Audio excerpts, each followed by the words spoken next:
बिस्मिल्लाहिर्रहमानिर्रहीम। जी स्टूडेंट्स, ये हमारा फ़र्स्ट लेक्चर है कैलकुलस 1 के ऊपर।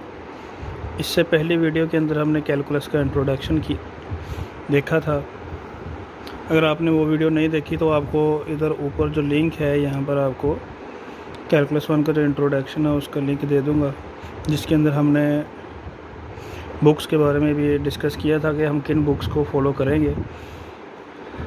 और कैलकुलस 1 जो है ये हमारे पास डिफरेंशियल कैलकुलस होती है, जो कि ग्रेजुएशन के अंडर ग्रेजुएशन के फर्स्ट सेमेस्टर के अंदर या फर्स्ट ईयर के अंदर जो है ये पढ़ाई जाती है ऑल ओवर द वर्ल्ड। तो सबसे पहले हमने जिस चीज़ को डिस्कस करना है वो है फंक्शन। फंक्शन को हम डिफ़ाइन करते हैं let x and y be two non empty sets.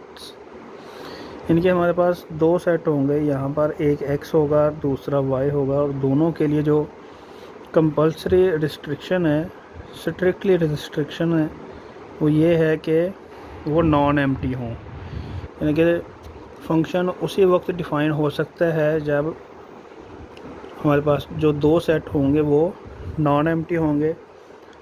उसके बाद फंक्शन क्या होगा, अब फंक्शन f, इनके f जो है यहाँ पर ये हम फंक्शन को डिनोट कर रहे हैं कि यहाँ पर हमारे पास जो फंक्शन है उसको हम नाम दे रहे हैं f का या g का या h का, कोई भी नाम दे रहे हैं। Is a set of rules और कॉरस्पॉन्डेंस। इनके फंक्शन जो होगा ये कुछ हदायत का, कुछ रूल्स एंड रेगुलेशन का सेट होता है जो क्या करता है, that assigns each value of x belongs to x। यानी कि जो हमने सेट फर्ज किया था जो कि नॉन एम्प्टी था, उसके अंदर कोई एक एलिमेंट ले लिया हमने, आर्बिट्रेरी एलिमेंट है ये स्मॉल x जो है, ये आर्बिट्रेरी एलिमेंट है जो कि सेट x से बिलोंग्स कर रहा है to set y belongs to capital Y। क्योंकि जो दूसरा सेट था उसके अंदर से भी हमने एक आर्बिट्रेरी नंबर जो है, आर्बिट्रेरी एलिमेंट जो है वो उसका ले लिया है यूनिकली का मतलब ये होगा कि यहाँ पर x जो होगा वो सिर्फ x की एक वैल्यू जो होगी वो y की एक वैल्यू को यूनिकली वो असाइन होगी। ये नहीं होगा कि x की एक वैल्यू हो और हमें उसकी y की दो वैल्यू को वो असाइन की जाए। अगर ऐसा होगा तो हमारे पास फंक्शन नहीं होगा। तो फंक्शन को की नोटेशन क्या है, फंक्शन की नोटेशन जो है वो हमारे पास दो तरह से होती है। एक तो हम लिखते हैं y is equal to f of x या f maps x belongs to y। यहाँ पर एक बात जो है वो याद रखनी है, कैलकुलस का जो टॉपिक होता है, कैलकुलस के अंदर हम जिन चीज़ों को भी डिस्कस करते हैं वो सारे के सारे बिलोंग्स करते हैं रियल नंबर्स के साथ। यानी ये कैलकुलस के अंदर हम जितनी भी चीज़ों को डिस्कस करते हैं वो रियल नंबर्स होते हैं। अब यहाँ पर जो हमने दो सेट फ़र्ज़ किए थे, एक सेट x और दूसरा सेट y, तो ये भी एक सेट रियल नंबर था और ये दूसरा रियल नंबर का सेट था। और अगर हमारे पास कोई x ऐसा फंक्शन हो जिसके अंदर जो सेट x है वो रियल नंबर हो और उसके बाद जो हमें जिसके साथ वो मैप कर रहा है, यानी कि वो भी y जो है वो भी अगर रियल नंबर होगा, तो ऐसे फंक्शन को हम नाम देते हैं रियल वैल्यू फंक्शन। और कैलकुलस के अंदर जो है ये रियल वैल्यू फंक्शन को ही डिस्कस किया जाता है। जहाँ पर भी लफ्ज़ फंक्शन का इस्तेमाल होगा तो वहाँ पर आपने इस चीज़ को अंडरस्टूड रखना है कि यहाँ पर फंक्शन से मुराद रियल वैल्यू फंक्शन है। अब यहाँ पर जो सेट x है ये क्या है, सेट y जो है ये क्या है, इसको हमने डिस्कस करना है। तो आम लफ्ज़ों के अंदर सेट x को जो है वो हम डोमेन का नाम देते हैं कि सेट x जो है ये डोमेन है और y जो है ये इसकी रेंज है। अब डोमेन और रेंज क्या होगी और ये सेट ऐसे क्यों हैं, तो इसको हम समझते हैं एक मिसाल के साथ। कि फ़र्ज़ करें हमारे पास एक मशीन है जिसको हमने नाम दे दिया f का, ये हमारे पास फंक्शन होगा।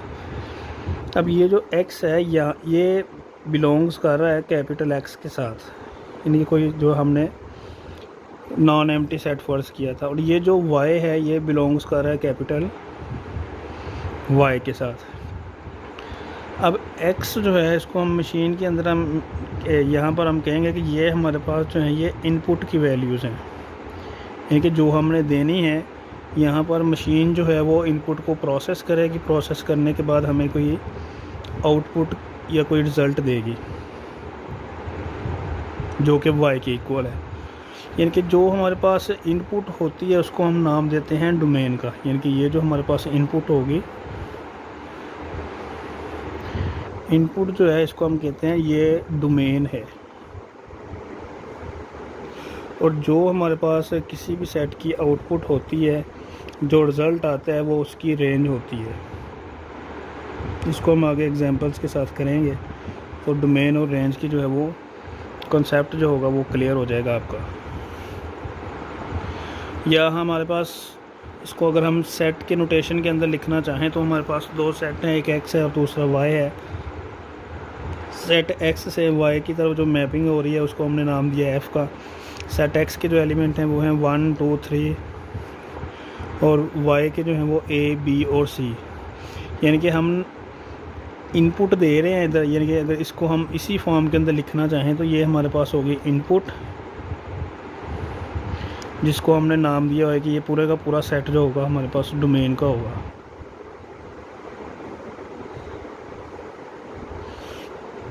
और y जो है ये हमारे पास होती है आउटपुट, जिसको हम रेंज कहते हैं।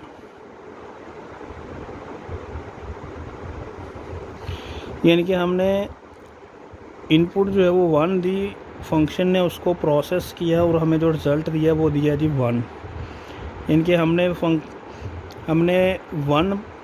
इनपुट दी और हमें उसका आउटपुट जो है उसकी रेंज जो है वो a मिली है। इसी तरीके से अगर हमने 2 मशीन के अंदर इनपुट किया, उसको फंक्शन ने प्रोसेस किया और हमें उसका रेंज दे दी उसने b। अब ये यहाँ पर डिफाइंड होगा कि फ़ंक्शन जो है वो कौन सा सेट है, कौन से रूल्स हैं जो फंक्शन के हैं। कि हमें इनपुट 1 दे रहे हैं वो a दे रहा है, 2 दे रहे हैं वो b दे रहा है, 3 देंगे तो वो हमें c देगा। तो यहाँ पर हम कुछ एग्जांपल्स कर लेते हैं।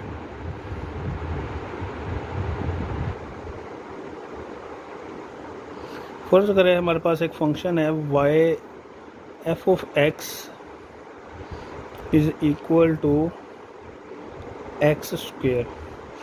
अब ये जो है ये हमारे पास फंक्शन जो है वो डिफाइंड हो गया कि हमारे पास ये जो मशीन थी जिसने प्रोसेस करना था, ये जो x था f था जिसने प्रोसेस करना था, वो हमारे पास आ गया एक्स स्क्वेयर के अंदर। यानी कि अगर मैं x की जगह पर 1 लिखूँगा तो वो y जो होगा वो प्रोसेस करके हमें देगा। यानी कि 1 का स्क्वायर यहाँ पर सब्स्टिट्यूट करेंगे तो 1 आ जाएगा। अगर मैं यहाँ पर x इज़ इक्वल टू 2 लिखता हूँ तो x की जगह पे 2 लिखा है और वो 2 का स्क्वायर करेगा तो y की वैल्यू जो होगी वो 4 आ जाएगी। कैसे आएगी? क्योंकि हमने ऊपर पढ़ा हुआ है कि y जो है वो इक्वल होता है f ऑफ x के। इसका मतलब ये होगा कि y जो है ये इक्वल है एक्स स्क्वायर के। ठीक है, इसी तरीके से अगर हम इसको लेके चलते रहें तो ये वैल्यू हमारे पास आती रहेगी। यानी कि हमने जो फंक्शन f था उसको यहाँ पर इस एग्जांपल के अंदर डिफ़ाइन करवाया कि वो एक्स स्क्वायर के अंदर है। कि हम कोई भी इसके अंदर रियल नंबर सब्स्टिट्यूट करेंगे वो उसका स्क्वायर करके जो होगा हमें उसकी रेंज जो होगी वो हमें कैलकुलेट करके हमें बता देगा कि फ़ंक्शन जो है वो उसकी रेंज जो है वो ये है। यहाँ पर डोमेन और रेंज से रेलेवेंट जो है वो कुछ और चीज़ें आपको यहाँ पर बताता जाऊँ कि डोमेन जो होती है ये बात याद रखनी है आपने। नेक्स्ट अब हम जाएंगे कि ये हमेशा इंडिपेंडेंट वेरिएबल की होती है।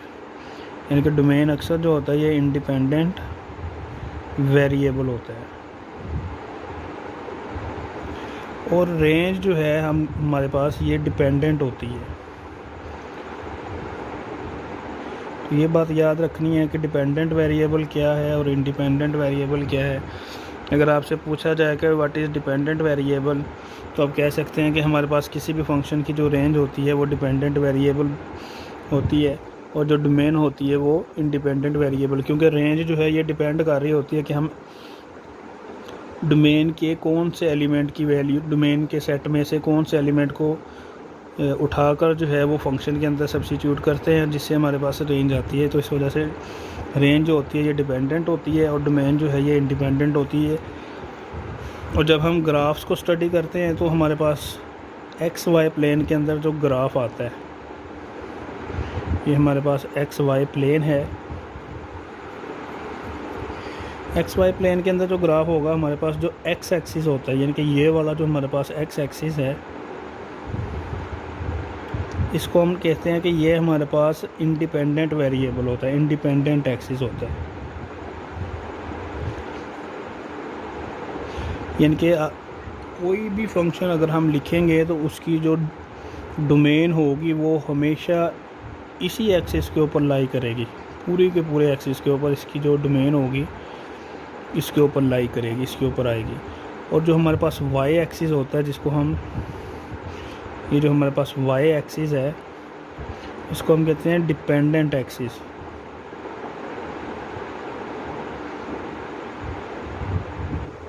यानी कि हमारे पास जो रेंज होगी वो हमेशा अलोंग दी वाई एक्सिस होगी, क्योंकि हमने कहा है कि डिपेंडेंट वेरिएबल जो होता है वो रेंज होती है।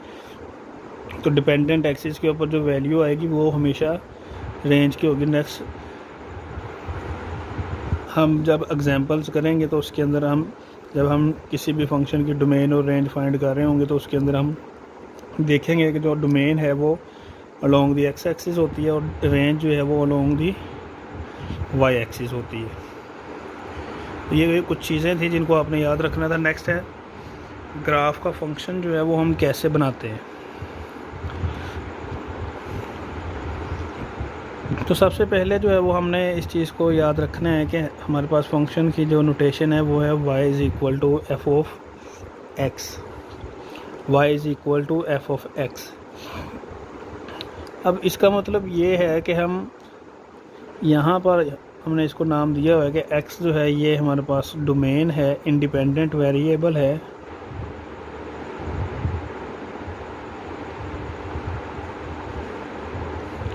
और y जो है ये डिपेंडेंट है, जो हम इससे पहले डिस्कस करके आए हैं। तो जब हम एक्स वाई प्लेन के अंदर ग्राफ को रिप्रेजेंट करेंगे तो हमें पता है कि ग्राफ के अंदर हमें ऑर्डर पेयर चाहिए होता है।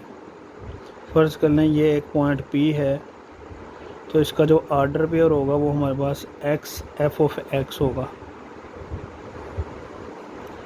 या आम वर्डिंग के अंदर जो हम लिखते हैं x कोमा y जो है वो असल में एफ ऑफ एक्स से होता है, इस वजह से हम इसको एफ ऑफ एक्स के साथ रिप्रेजेंट करते हैं। तो यहाँ पर अगर हम एक एग्जांपल के साथ इसके ग्राफ को ड्रा करना चाहें, एग्जांपल हम लिखते हैं यहाँ पर कि हमारे पास एफ ऑफ एक्स जो है ये इक्वल है x के, यानी कि आम y is equal to x। अगर मैं x की जगह पर एक सब्स्टिट्यूट करता हूँ तो एफ ऑफ 1 जो होगा हमारे पास 1 आ जाएगा। अगर x की जगह पर मैं 2 लिखता हूँ तो एफ ऑफ 2 जो होगा हमारे पास 2 आ जाएगा। x की जगह पर अगर मैं 3 लिखता हूँ तो एफ ऑफ 3 जो है हमारे पास 3 आ जाएगा। यानी कि ये जो हमारे पास हमने फंक्शन लिया है इसको हम कहते हैं आइडेंटिटी फंक्शन, यानी कि जो हम इनपुट दे रहे हैं यहाँ पर x की जगह पर वही हमारे पास आउटपुट आ रही है। हमने 1 दिया था, y की वैल्यू या एफ ऑफ x की वैल्यू 1 आई, 2 दिया एफ ऑफ 2 की वैल्यू 2 आई, 3 सब्स्टिट्यूट किया एफ ऑफ 3 की वैल्यू 3। तो इस वजह से हम इसको y is equal to x को या f of x is equal to x को आइडेंटिटी फंक्शन कहते हैं।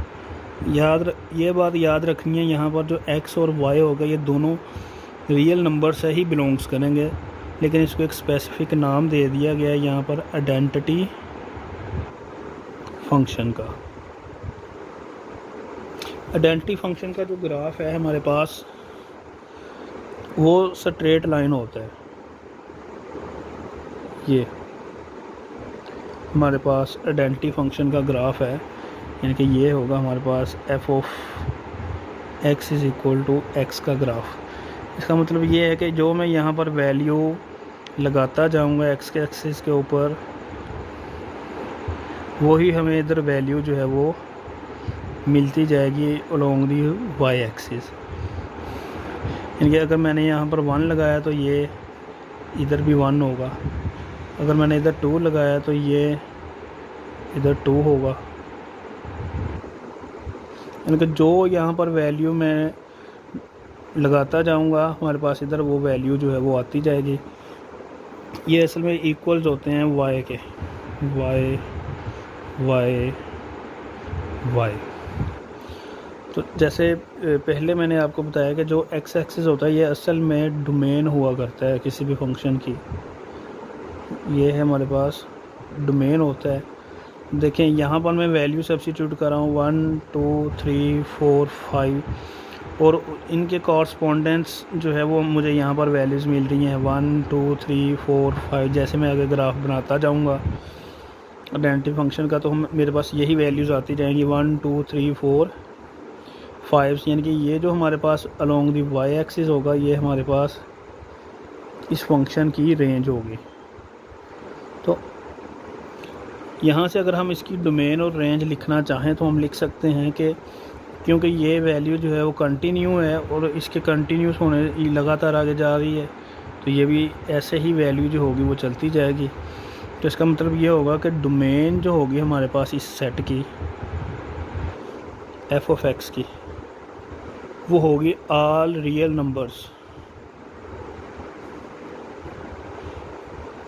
क्योंकि हम इसके ऊपर जो वैल्यू सब्स्टिट्यूट कर रहे हैं 1 1.1 1.2 2 3 4 5 3.5 4.5 5 point something and so on. तो हमारे पास सारे के सारे जो डोमेन है वो रियल नंबर्स आ रही हैं। और अगर हमें रेंज इसकी लिखनी हो, रेंज एफ ऑफ एक्स, यहाँ पर ये बात याद रखनी कि रियल नंबर्स के अंदर पॉजिटिव और नेगेटिव दोनों रियल नंबर्स होते हैं। जब हम रेंज लिखेंगे तो हमारे पास यहाँ पर रेंज होगी वो पॉजिटिव के अंदर भी आएगी अलोंग दी वाई एक्सिस और नेगेटिव के अंदर भी आएगी। तो इसकी जो रेंज होगी वो अलोंग वो सारी की सारी रियल नंबर ही होगी। यानी कि यहाँ पर ये बात याद रखनी है, अगर आपसे MCQs पूछ लिया जाता है कि what is the domain and the range of the identity function, तो ये आपने बताना है कमेंट बॉक्स के अंदर कि what is domain and range of an identity function. Identity function की जो डोमेन है और रेंज जो है वो आपने बतानी है कमेंट बॉक्स के अंदर। तो अगर आपको कोई क्वेश्चन है तो आप कमेंट बॉक्स के अंदर जो है वो पूछ सकते हैं कि ये क्वेश्चन है। तो नेक्स्ट वीडियो के अंदर हम उस क्वेश्चन का पहले आंसर करेंगे, उसके बाद फिर जो हमारा नेक्स्ट लेक्चर होगा इसी के ऊपर ग्राफ ऑफ द फंक्शन के ऊपर कि हम किसी भी ग्राफ को कैसे चेक करेंगे कि वो फंक्शन है या नहीं है। यहाँ पर तो हमने एक फ़ंक्शन था उसका ग्राफ बनाया है और इससे अगली वीडियो के अंदर हम देखेंगे कि अगर हमें ग्राफ दिया गया है तो उसको चेक करेंगे कि वो फंक्शन है या नहीं है। हमें कैसे पता चलेगा कि वो ग्राफ जो है वो कर्व जो है वो फंक्शन है या नहीं है। तो वीडियो को आप शेयर करें, चैनल को सब्सक्राइब करें और अगर कोई क्वेश्चन है तो उसको कमेंट बॉक्स के अंदर आप छोड़ सकते हैं। तो नेक्स्ट वीडियो के अंदर उसका आंसर होगा, उसके बाद फिर हम अगला अपना टॉपिक जो होगा वो स्टार्ट करेंगे। तो दुआ में याद रखिएगा। Thank you.